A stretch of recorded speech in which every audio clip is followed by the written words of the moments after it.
يا مساء التركات، أهلا بيكم في فيديو توتوريال جديد.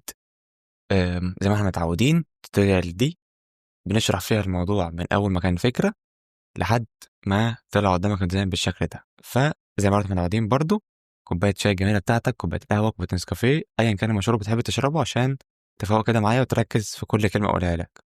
طيب مبدئيا يا جدعان، أم، دي أول فكرة أنا اوريدي بدأت أفكر فيها لماتشات القمة. لو ما شفتش البروجكت بتاع ماتشات القمة هسيب لك اللينك بتاعه في الاي تظهر فوق على اليمين او فوق على الشمال او حتى في اللينك تحت. آم، فالديزاين ده بسيط وحلاوته انه بسيط، ودي على حاجه بجد لازم تخلي بالك منها او لازم تفكر فيها، ان حلاوه الديزاين انه يكون بسيط، رسالته واضحه وصريحه وواصله، من غير ما يكون في تعقيدات او في شغل كتير او في تو ماتش فيجوالز او يعني فاهم. أنا عايز حاجه تكون كده سيمبل وفي الرايق منه.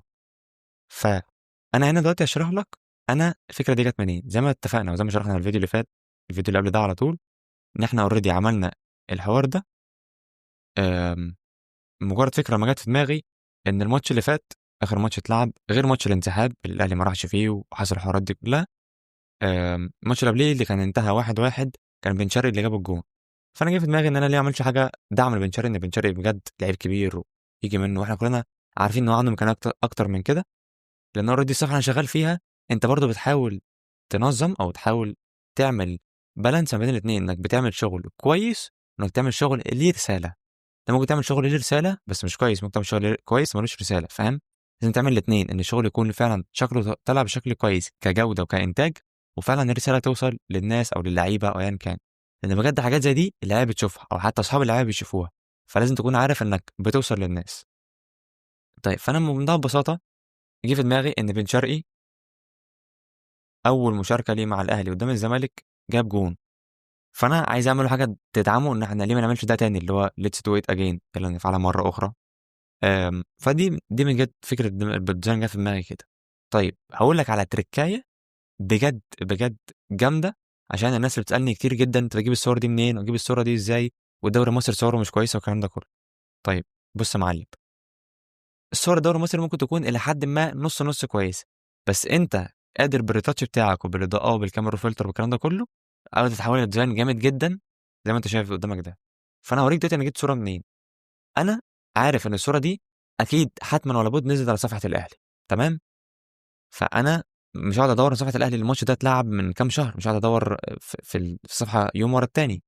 فانت ببساطه دخلت عملت سيرش على جوجل سوفت ايدج، كتبت هدف بن شرقي في الزمالك، هو ما جابش غير جون واحد فاكيد هيجيب لي الهدف ده. فكاتب لي هنا التاريخ، المقاله دي يوم 22/2، فكده عرفت او انا كده قطعت ان خلاص الماتش ده كان يوم مثلا قول يا عم يوم 20 او يوم 21 شهر 2. فانا هعمل ايه؟ بكل الشياكه هفتح الفيسبوك، تمام، هعمل سيرش على صفحه النادي الاهلي، فتحنا الصفحه، تمام. ركز بقى معايا قوي في النقطه دي. انا ما اجي انزل هنا لا منشورات، هنا زيزو مش عارف ايه والصور والكلام ده كله، تيجي مش هتقعد تدور ولا تقعد تقلب في الصور عشان توصل للماتش ده. الماتش ده من فتره كبيره جدا. فانا هعمل ايه؟ هاجي هنا في الفلاتر دي، اختار سنه 2025، شهر اختار فبراير ان هو 2، اليوم ممكن مثلا اختاره يوم 20 مثلا، تمام، وادوس تم. طيب احنا للاسف عملنا سيرش غلط، بس يعني ما علينا، موضوع بسيط. زي ما قلت لك هنا البتاع كان مكتوب 22، انا عملت سيرش فوق، عملت الفلتر من اول يوم 25، يعني هنا لو تاخد بالك من 25 فبراير، تمام. وهنزل تحت شويه، ان اوريدي دي كانت احداث الماتش اهي، هنا بقى وصلنا احداث الماتش، تمام. ممكن تدور هنا، ممكن تدور في الصور دي، بس انا اكيد سبحان الله، سبحان الله. انت اكيد لازم تكون عارف، لازم تكون عندك فكره كده بسيطه، ان طالما اللعيب ده نزل اتالق او عمل حاجه مهمه او جاب جون او يعني حدث مهم في الماتش، فلازم ينزل له بوست لوحده. البوست ده بيكون يعني البوست ده مجمع، بيقول لك لقطات مباراه الاهلي والزمالك ده من مسافه الدوري، بطوله الدوري، تمام. ده مجمع لاغلب اغلب الصور او اغلب الحاجات الماتش. انا عايز حاجه مميزه للجون ذات نفسه، هي الصوره دي. بس انا الصوره دي زي الفل، زي الفل، هي دي اللي انا عايزها ودي اللي انا اوريدي اشتغلت عليها. بقى بسكيل بسيط على اي موقع بسكيل، سواء بقى فري بيك، سواء بقى ماجنيفيك، سواء ليوناردو اي اي، سواء نوردي، سواء ايا كان حاجه ممكن تعملها. وباذن ربنا قريب برضه هنعمل فيديو دسم في كل الحاجات الاي اي، اللي الحاجات اللي بسكيل اللي تعرف تستخدمها، سواء بقى الصور، سواء صور شخصيات، سواء الكلام ده كله، تمام. فور دي بقى حملت الصوره، هاخدها كوبي عادي خالص، نيجي مثلا هنا ونقص الخلفيه، تمام، ونشيل كل اللعيبه دي بحيث يكون موجود في الصوره بس الكوره واللعيب. تمام. زي ما شرحنا في الفيديو فات ان انا هنا عملت بلاك اند وايت لكل حاجه ما عدا التيشيرت، يعني اي حاجه فيها لون احمر او كوتش والكلام ده كله سبتها، عملت الجسم بس. طبعا الكاميرا فلتر بتفرق. يعني بص، دي الصوره الاصليه، بص كاميرا فلتر هي عامله كل حاجه. طب نخش في كاميرا فلتر نشوف عملنا فيها ايه. طيب اوريدي لعبنا في اللايت شويه، ان الهايلايت بدل ما زودتها كده عشان تفتح انا قللتها حبه. زودت الشادوز في الكالر، زودت شويه ساتوريشن وفايبرنس. هنا بقى في الريد برايمري دي لعبت فيها كتير خالص الصراحه، انا حاولت اظبطها كده بحيث يبقى اللون تيشيرت مظبوط شويه. زي ما قلت لك وزي ما بقول لك دايما، الكاميرا فلتر مش ارقام ثابته، مش ارقام اقول لك اعمل دي 3 ودي 4 ودي 10 ودي 20. هي نظره انت عايز تطلع ازاي. الصوره دي كانت قبل، دي كانت الصوره السوليد، دي الصوره اللي انا جايبها كوبي من هنا، نفس الصوره. ماشي. انا عايز اخليها كده مشبعه بالالوان، فانا محتاج تلعب في الريتاتش شويه. الموضوع مجرد ايه، مجرد بس انت بس لمستك للموضوع كله. تمام. فانا عملنا كده وعملنا البلاك اند وايت للصوره ذات نفسها. في حاجه انا بعملها كويسه جدا، نشيل دي عشان اوريك الفرق بتاعها عمل ازاي. هنا في الشادو. ماشي، الشادو اللي موجود تحت اللعيب. تمام. اوريدي عامله مرتين صح، ده الشادو موجود تحت اللعيب. ماشي. انا بعمل ايه بقى؟ في تركه انا بعملها، ان انا باجي هنا بعمل لاير فاضيه، اعملها كليبنج ماسك للصوره، وبروح مختار دي اسود. تمام.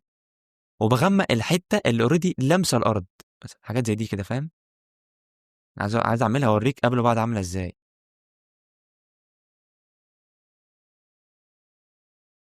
مثلا كده، بص يا معلم، بدل ما تكون الصوره كده تحس ان الارض مش واقعيه، الرجل مش واقعيه، أكيد طالما الرجل محطوطه على الارض وليها ظل، اكيد تحت يعني ذات نفسها. طبعا الكلام اللي انا بقوله ده كلام تركاوي، مش كلام مدروس او كلام مظبوط 100%، بس الموضوع كله نظره، الموضوع كله بحاول اعمله صح. فلما تعمل حاجه زي دي، بص عامله ازاي الحاجه دي برضه اللي انا عاملها، يعني عملتها لون احمر شويه غامق، بيدي شويه فاهم لمسه كده، لمسه الارض بتكون مغمقه شويه. تمام. تمام. ده كده بالنسبه للعيب. هنا كنت حتى كنت ناوي احط الارضيه بتاعت الملعب انها مثلا تكون باينه او كده، بس يعني حسيتها مش لطيفه، كنت عاوز اعملها كده بس ما حسيتهاش الصراحه، فخليتها ايه ساده خالص. ده نفس الخط اللي بنستخدمه في الديزاين اللي فات اللي هو بتاع فوتوغرافر سيجنتشر، ودي نفس الباك جراوند برضو.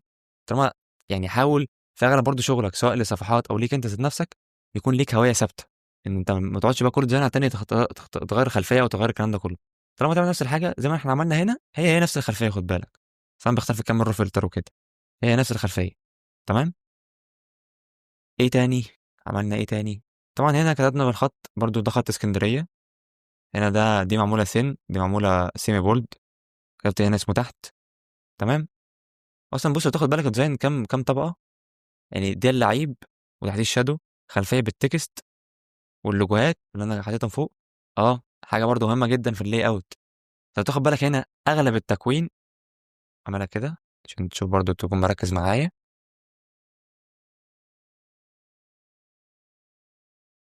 اغلب التكوين بتاع الصوره في النص، يعني المركز او اما الحاجات المميزه في الديزاين غير الديزاين ده. الديزاين ده مش هقول لك ليه شكل معين، بس هو طبيعي، فانا ممكن احط اللوجات اوزعهم كده فوق يمين، يعني يمين يمين وشمال. واهم حاجه تخلي بالك منها في اللوجات انك تحط لوجات فوق، ما تحطهاش تحت. اياك تحط اي لوجو حتى لو ليك انت تحطه تحت، الا لو الموضوع فاهم 3 او 4 لوجات مثلا سواء البطوله والكلام ده كله، حطها تحت في النص مش تحت على الجناب. يا اما تحط اللوجات فوق يمين او شمال، يا اما تحت في النص، عشان يعملوا شكل مثلث كده مع بعضيهم. ليه؟ نوريدي لو انت بتسكرول مثلا، قلت انا كواحد بسكرول على الفيس، ماشي، انا واحد عايز اكون بسكرول على الفيس، فانا قبل اول حاجه بشوفها في الديزاين بيكون كده، فاهم، الجزء اللي فوق، فانا بشوف الديزاين كده، فاهم. حتى عين برضو البني ادم تيجي تبص للديزاين بتبص له بحرف زد، ودي حاجه انا عارفها، يعني حاجه سمعتها من ناس كتيره جدا متخصصه في الموضوع ده، ان الديزاين بيبص لحرف زد. فانت اول حاجه عينك بتلقط عليها الصف اللي فوق ده، سواء اللوجو يمين لوجو شمال، فانا يهمني اللوجو يكون فوق. تمام. فهنا زي ما قلنا ان اهم حاجه في الديزاين الكلام كاتبينه في النص، الكاركتر ذات نفسه الشخص في النص، والتكست ده في النص، مفيش اي حاجه في الجناب، مفيش اي حاجه هنا توازن تحت في الجناب. فانا ما ينفعش اجي اروح حاطط اللوجوهات هنا وهنا، هنا وهنا كده، بص هتروح باظ شكل الديزاين. طب ليه؟ هي اي نعم ممكن تكون متوازنه مع الخط ده، بس دي لوجوهات وده خط، فانا بالنسبه لي كانت وجهه نظري احسن ان انا ممكن احط اللوجوهات هنا بالظبط جنب بعض، بحيث كله ايه، فاهم، واخد كده يعني اللاين في النص بالظبط. فطبعا الكاميرا فلتر هي كل ديزاين حرفيا. انا جاي نبص جوه الكاميرا فلتر نشوف عملنا فيها ايه. بص قبل وبعد. انا برضو شويه في اللايت وفي الكلر قللنا ساتوريشن شويه عشان ما يكونش فاهم، ما يكونش كده، انا عايز يكون غامق شويه. في الافكتس برضو التكشر والجاليريتي والكلام ده كله، الديتيل، هاوت شاربنج ونويز ريدكشن، فاهم، كل الحاجات الحلوه دي. الموضوع ما هو الا كله تجربه. تمام. ف بس نقفل دي كده. طبعا زي ما قلنا احلى حاجه في كل حاجه هي الاونيريك. كنا جرب اتعملت ولا لا؟ اتعملت. بص يا معلم، هاجي كده هنا بعد ما خلصت الديزاين، بعد ما عملت له كاميرا فلتر او عملت كل حاجه، هدوس كلمه نيو. هو يقعد يعمل شويه حاجات كده لودنج قدامك كده، بيديتكت الموضوع ده كله، في الاخر يظهر لك القايمه دي كلها. سيبك من العبث ده كله، كل ده هيتظبط. انا بعمل حاجه من اتنين: المين اوباسيتي دي والجاما. تمام. دول الاكتر كمان انا بلعب فيهم، ما بلعبش في الباقي، يعني الارقام الباقيه ما جربتش فيها. انت ممكن تقعد تجرب الموضوع ده زي ما قلت لك في الفيديو اللي على الفيس، ان اونيرك بيديك 7 ايام مجانا او 7 ايام تجربه، فانت ممكن تجربهم فيها. فانا باجي هنا ممكن اعمل دي مثلا دي 15، شوف هتعملها ازاي. كويسه نوعا ما، ممكن ازودها سيكه مثلا خليها 20. بالنسبه لي 100 فل و10، 100 فل و10 اعضاء السيف. شكرا. شكرا، الموضوع ابسط مما تتخيل. مفيش حاجه تانية ممكن تعملها، انا كده خلاص خلاص. عايز تجرب في باقي الارقام، تجرب في باقي الايقونات، دي حاجه بتاعتك يعني، فاهم، دي حاجه هترجع لك، ما فيش فيها اي مشكله. بس الاضاءه كتير عشان احنا بس مزودين دي. انا بعد ما خلاص باجي هنا بقى بعمل ماسك عشان اشيل من الاضاءه من الحاجات اللي انا مش عايزها. يعني مثلا انا كفايه دي مش عايز الاضاءه على الكلام، مش عايز الاضاءه على الكلام ده. أو مثلا دي كده، بحيث يبقى الاضاءه على الكاركتر بس، على بن شرقي بس. تمام. ممكن مثلا تشيل دي، تشيل حاجات في الجنب، بحيث المعلم يطلع معاك بالشكل ده. بس يا سيدي الفاضل، زي ما قلت لك في كل مره بامانه، الموضوع بسيط. الموضوع محتاج بس تغذيه بصريه كويسه، انك عينك تكون لقطه كده، عينك تكون فاهم ايه، عيل حرفوش، عيل تركاوي من الاخر.